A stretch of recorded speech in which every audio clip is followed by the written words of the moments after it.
जय भीम साथियों। डॉक्टर अम्बेडकर को हम संविधान निर्माता, समाज सुधारक, महान चिंतक और समता और न्याय की आवाज के रूप में जानते हैं। लेकिन क्या आपको पता है, डॉक्टर अम्बेडकर की ये महान छवि जो हमको दिखाई पड़ती है, इसको बचपन से ही गढ़ने का प्रयास उनके माता पिता की शिक्षा दीक्षा, संस्कारों और परवरिश के माध्यम से किया गया। डॉक्टर अम्बेडकर के पिता रामजी मालोजी सकपाल का जन्म 19वीं सदी के भारत में ऐसे समय में हुआ जब भारत रूढ़िवादिता, जात पात और छुआछूत से पीड़ित था और ये बुराइयां अपने चरम पर थी। वे महार समुदाय से आते थे, एक ऐसे समुदाय से जिसको शिक्षा और अवसरों से वंचित किया गया था। लेकिन उस समय ब्रिटिश शासन व्यवस्था में दलित युवकों को सेना में भर्ती के सीमित अवसर मिलते थे और इसी संकीर्ण दरवाजे से होते हुए उनके पिता रामजी मालोजी सकपाल सेना में पहुंचे। सेना में उन्होंने सीखा अनुशासन, आत्मसम्मान, शिक्षा दीक्षा और अपनी इच्छा शक्ति, दृढ़ संकल्प और मेहनत के बल पर वे सूबेदार के पद तक पहुंचे। सेना ने उनके जीवन को जहां अनुशासन दिया, वहीं कबीर साहब के ज्ञान ने उनको वैचारिक स्वतंत्रता दी।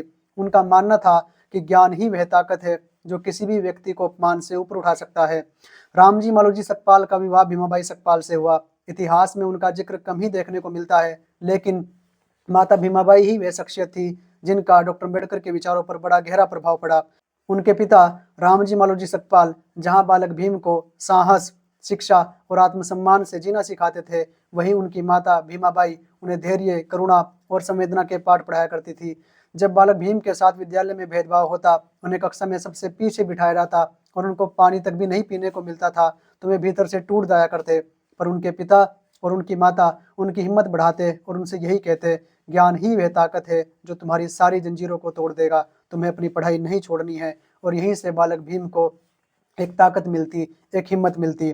सन 1896 ईस्वी में माँ भीमाबाई का असमय निधन हो गया और उनके निधन से बालक भीम को बड़ा गहरा धक्का लगा और उनकी उम्र उस वक्त केवल 5 ही वर्ष की थी। लेकिन उनकी माता की शिक्षाएं और उनका ज्ञान उनके बेटे के भीतर जीवित थी और उसी हिम्मत को बचाकर वो आगे बढ़े। उन्होंने अपनी पढ़ाई जारी रखी, परिवार की जिम्मेदारियों को संभालते हुए तथा बालक भीम की और अन्य बच्चों की देखभाल के लिए उनके पिता ने दूसरा विवाह करने का निर्णय लिया। उनका यह निर्णय परंपरा से अधिक कर्तव्य का था, लेकिन डॉक्टर भीमराव अंबेडकर पर उनके पिता रामजी मालोजी सकपाल और उनकी मां भीमाबाई के विचारों का ही बड़ा प्रभाव रहा।